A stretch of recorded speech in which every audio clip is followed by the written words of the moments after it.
Hey guys, welcome back to my channel Varshu Telugu vlogs. ఈరోజు video ఏంటనేది తమ్నైల్లో చూస్తే మీకు అర్థమైపోయి ఉంటుంది కదా. 12 months ప్లస్ నుంచి ఈ పౌడర్ అనేది పిల్లలకి మీరు ఇంట్రడ్యూస్ చేయొచ్చు. పాలు తాగట్లేదా మీ పిల్లలు? అయితే ఈ వీడియోని చూడండి.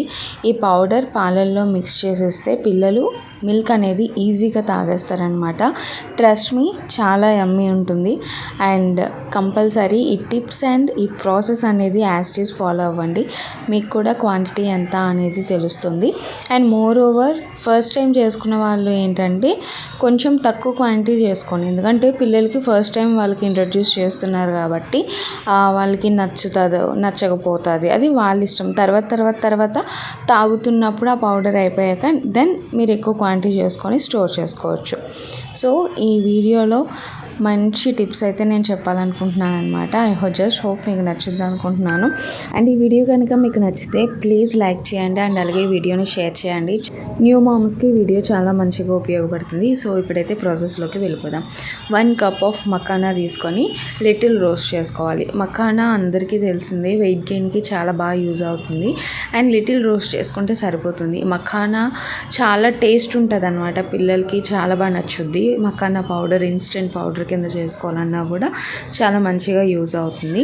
అండ్ ఈ విధంగా ఫ్రై అయినాక నేను ఇలా ఇక్కడ చూపిస్తున్నాను కదా, మనం ఇట్లా ప్రెస్ చేస్తే పౌడర్ అయిపోవాలన్నమాట. ఆ విధంగా రోస్ట్ అయినంత వరకు ఫ్రై చేసుకొని దెన్ సపరేట్ ప్లేట్లోకి సపరేట్ చేసేసుకోవాలి. చాక్లెట్ ప్రోటీన్ పౌడర్ అనేది మనకి చాలా ఉన్నాయి. బూస్ట్, హార్లిక్స్ అని, కాంప్లాన్ అని, బార్న్విటా అని, అవన్నీ కొనుక్కునే బదులు మనమే ఇంట్లో ప్రిపేర్ చేసి పిల్లలకి ఇస్తే హెల్తీగా ఉంటుంది. అండ్ ఆల్సో మనం డ్రై ఫ్రూట్స్ అవి ఎక్కువగా కూడా వేస్తూ ఉంటాము. దీని గురించి తర్వాత మాట్లాడదాం. సో నెక్స్ట్ ప్రాసెస్ ఏంటంటే మఖానా ఫ్రై అయి పక్కన పెట్టేసుకున్నాక నౌ డ్రై ఫ్రూట్స్లో నేను 1/2 cup జీడిపప్పు తీసుకున్నాను. 1/2 cup అయితే సరిపోతుంది. ఇంకా స్టార్టింగ్ వాడుతున్న వాళ్ళు అనుకుంటే 1/4 cup అట్లా సరిపోతుంది. సో నేనైతే 1/2 cup జీడిపప్పు అండ్ 1/2 cup బాదం పప్పు అండ్ అలాగే 1/2 cup పిస్తా అన్నమాట. ఇవన్నీ కూడా 1/2 cup తీసుకున్నా. అండ్ ఇది వచ్చేసి వాల్నట్స్ అనమాట. ఈ వాల్నట్స్ మీరు పర్చేస్ చేసుకునే ముందు ఇటువంటి ఒక బాక్స్లో తీసుకోండి. లూజ్ తీసుకోకండి, ఎందుకంటే వాటి ఎక్స్పైరీ డేట్స్ ఇవన్నీ ఉంటాయి కదా, అవన్నీ చెక్ చేసుకోవడానికి మీరు బాక్స్ అయితే కొంచెం క్వాలిటీ కూడా చాలా బాగుంటుంది అనమాట. వాల్నట్స్ బాక్స్లో అవి చూసుకొని మంచి బ్రాండ్ ఉన్నవి తీసుకుంటే సరిపోతుంది. సో ఆ 4 కూడా ఇప్పుడు లిటిల్ రోస్ట్ చేసుకుంటే సరిపోతుంది. ఫస్ట్ అయితే నేను జీడిపప్పు కొంచెం రోస్ట్ చేసేస్తున్నాను. ఈ జీడిపప్పు ఫ్రై చేసినప్పుడు ఆల్మోస్ట్ కొంచెం తినేసా అనమాట. నెక్స్ట్ అయితే పిస్తా బాదం కూడా లిటిల్ రోస్ట్ చేసేసుకొని అవి కూడా రోస్ట్ అయిపోయినాక పక్కన పెట్టేసుకోవాలి. ఈ చాక్లెట్ ప్రోటీన్ పౌడర్లోనే నేను డ్రై ఫ్రూట్స్ పౌడర్ కూడా సెపరేట్ చేశాను అనమాట. అది ఎలాగో కూడా చూపిస్తాను, మీకు లాస్ట్లో చూపిస్తాను అది కూడా. ఎందుకంటే తక్షణకి డ్రై ఫ్రూట్స్ పౌడర్ కూడా అయిపోయింది. సో ఇంకా 2 ఒకేసారి చేసినట్టు ఉంటుంది కదా అని చెప్పి ఇంకా అలాగే చాక్లెట్ ప్రోటీన్ పౌడర్ అండ్ అలాగే డ్రై ఫ్రూట్స్ కూడా 2 ఒకేసారి చేద్దాము అని చెప్పేసి 2 కూడా తీసేసా సపరేట్గా. సో తర్వాత వాల్నట్స్ కూడా ఈ విధంగా రోస్ట్ అవ్వాలి. ఎప్పుడు కూడా లో టు మీడియం ఫ్లేమ్లో పెట్టి రోస్ట్ చేసుకోవాలి. హై ఫ్లేమ్లో పెడితే మాడిపోద్ది అనమాట, అస్సలు టేస్ట్ బాగుండదు. ఎప్పుడు అలా చేయకండి. అండ్ తర్వాత 1/4 cup, చిన్న కప్పే తీసుకున్నా, just 1/4 cup of sunflower seeds, water melon seeds and అలాగే పంప్కిన్ సీడ్స్ అనమాట. ఈ 3 కూడా చిన్న కప్పులతో తీసుకున్నాను. Just 1/4 cup. సీడ్స్ ఎక్కువ వేసినా కూడా కొంచెం అంత టేస్ట్ ఉండదు. డ్రై ఫ్రూట్స్ ఎక్కువ వేసుకున్నా పర్వాలేదు. ఈ సీడ్స్ ఏంటంటే వాళ్ళకి అలవాటు చేసినట్టు కూడా ఉంటుంది, సో అందుకే యాడ్ చేసా. అండ్ ఈ పౌడర్లో ఆప్షనల్ అనమాట, మీరు చియా సీడ్స్ కూడా యాడ్ చేసుకోవచ్చు. నా దగ్గర ప్రెజెంట్ లేవు కాబట్టి నేను యాడ్ చేయలేదు. చియా సీడ్స్ వేసినా చాలా బాగుంటుంది డ్రై ఫ్రూట్స్ ప్రోటీన్ పౌడర్లోకి. Dry fruits only dry fruits కింద సపరేట్గా చేసేసుకుంటే సరిపోతుంది. సో ఇది కూడా మొత్తం రోస్ట్ అవ్వాలి. చాలా టైం టేకన్ ఏం కాదు, బట్ కొంచెం పేషెన్స్తో లో టు మీడియం ఫ్లేమ్లో పెట్టి అలా రోస్ట్ చేసుకుంటే ఇవి ఆల్రెడీ రోస్టెడ్ అనమాట. యాక్చువల్లీ రోస్టెడ్ సీడ్సే, నేను కాకపోతే కొంచెం లిటిల్ రోస్ట్ చేస్తున్నాను అనమాట. అంటే బయట వాటి మీద నాకు అంత నమ్మకం లేదని చెప్పి మళ్ళీ నేను చిన్న రోస్ట్ అయితే చేసాను. అండ్ ఇవన్నీ కూడా ఇప్పుడు కంప్లీట్ కూల్ అయిపోవాలి. ఎప్పుడు కూడా వేడిగా గ్రైండ్ చేసుకోకండి, అది ఎందుకో ఒకటి చెప్తాను నేను.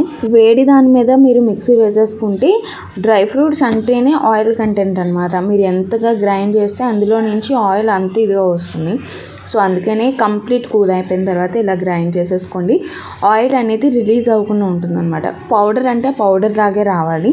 చిన్నది కొంచెం ఆయిల్ కంటెంట్ వచ్చేసినా కూడా అది ఎట్లా ఉంటుందో కొంచెం ముద్దగా అయిపోతూ ఉంటుంది. బట్ అట్లా చేసుకోకండి. గ్రైండ్ చేసుకొని ఒకసారి మళ్ళీ తిప్పుకొని మళ్ళీ గ్రైండ్ చేసుకొని అట్లా చేసుకోవాలి. దాని తర్వాత డ్రై ఫ్రూట్స్ ఆల్రెడీ గ్రైండ్ చేసిన తర్వాత సన్ఫ్లవర్ సీడ్స్ ఏమైతే ఉన్నాయో అవి కూడా గ్రైండ్ చేసేసుకొని రెండు కూడా మిక్స్ చేసేసుకోవాలి. సో ఇలా మిక్స్ చేసుకునేటప్పుడే నేను కొంచెం డ్రై ఫ్రూట్స్ బాక్స్ ఉంటుంది కదా, అందులో ఈ పౌడర్ అనేది తీసేసాను. ఎందుకంటే తనకి ఇడ్లీలోని, దోశలోని, వీటిలో బ్రేక్ఫాస్ట్లోని డిన్నర్స్లోని వేస్తూ ఉంటాను. సో అందుకని ఇట్లా జల్లించకుండానే ఇట్లా నార్మల్గా తీసేసుకుంటున్నాను అనమాట. ఏదైనా రైస్ ఐటమ్స్లో కానీ ఏదైనా స్వీట్ ఐటమ్స్లో కానీ వేయడానికి యూజ్ అవుతుందని చెప్పి డ్రై ఫ్రూట్స్కి అయితే సపరేట్ చేసేసా. సో డ్రై ఫ్రూట్స్ పౌడర్ అక్కడితో అయిపోయింది. గ్రైండ్ చేసేసి అందులో నుంచి తీసుకోవాలి. సో ఇప్పుడు coming to chocolate protein powder, అవన్నీ కూడా మిక్సీ జార్లో వేసుకొని మళ్ళీ 1 కప్ ఆఫ్, అంటే బేబీస్కి తీపి ఎంత తింటారో దాన్ని బట్టి 1 cup of jaggery powder and అలాగే 1/4 cup of cocoa powder. Cocoa powder ఎక్కువ వేసుకోకండి, ఎందుకంటే కొంచెం టేస్ట్ కోసం ఆ ఫ్లేవర్ తగలాలి అని చెప్పి వేసుకున్నాము. ఇవన్నీ కూడా జల్లించుకొని నీట్గా బాక్స్లో స్టోర్ చేసేసుకోవడమే. అండ్ అది అన్నమాట, చాలా ఈజీ అండి. కాకపోతే లో టు మీడియం ఫ్లేమ్లో మంచిగా మనం రోస్ట్ చేసేసుకొని ఇలా స్టోర్ చేసుకోవాలి. పిల్లలకి పాలు ఇచ్చినప్పుడు ఇలా 1 గ్లాస్లోనే ఒక 1 స్పూన్ ఆఫ్ పౌడర్ మిక్స్ చేసి ఇచ్చేయడమే. ఇది మీరు మళ్ళీ స్టవ్ మీద పెట్టి బాయిల్ చేయవలసిన అవసరం లేదు. జస్ట్ ఆల్రెడీ బాయిల్ పాలలో ఈ పౌడర్ మిక్స్ చేసి ఇచ్చేయచ్చు అనమాట. చాలా యమ్మీ ఉంటుంది, ట్రస్ట్ మీ. ఎందుకంటే నేను అసలు మిల్క్ తాగను, బట్ పిల్లలకి ఇచ్చినప్పుడు యాజ్ అ మదర్ మనం కూడా టేస్ట్ చేయాలి కాబట్టి నేను చిన్న టేస్ట్ చేసినప్పుడు చాలా యమ్మీ ఉంది. ఈ వీడియోలో నేను డ్రై ఫ్రూట్స్ పౌడర్ అండ్ అలాగే చాక్లెట్ ప్రోటీన్ పౌడర్ గురించి డీటెయిల్గా చెప్పానని అనుకుంటున్నాను. ఏమైనా డౌట్స్ ఉంటే కనుక కామెంట్ సెక్షన్లో నన్ను అడగండి, షేర్ చేస్తాను. సో ఇలా బయట పౌడర్స్ కొని పిల్లలకి ఇచ్చే కన్నా మనమే ఇంట్లోని ప్రిపేర్ చేసే పిల్లలకి ఇవ్వండి. వెయిట్ గెయిన్కి బాగా యూజ్ అవుతుంది. మనమైతే ఎక్కువ డ్రై ఫ్రూట్స్ అవి యూజ్ చేస్తూ ఉంటాము. ఎటువంటి అనదర్ కెమికల్ ఇంగ్రీడియంట్స్ ఏమి యూజ్ చేయము. షుగర్ ఉండదు. టేస్ట్ కోసం స్వీట్నెస్ కోసం జాగరీ యాడ్ చేసాము. అంతగా కావాలంటే మీకు డేట్స్ పౌడర్ కూడా యాడ్ చేసుకోవచ్చు, అది మీ ఇష్టం. డేట్స్ పౌడర్ తక్షణ పెద్దగా ఇష్టం ఉండదని చెప్పి నేను అది వేయలేదు. And that's all for this video guys. I just hope మీకు నచ్చింది అనుకుంటున్నాను. If you like this video please give a big thumbs up to the video and subscribe ఇంకా చేసుకోకపోతే please do subscribe to my channel Varsha Telugu vlogs. Thanks for watching.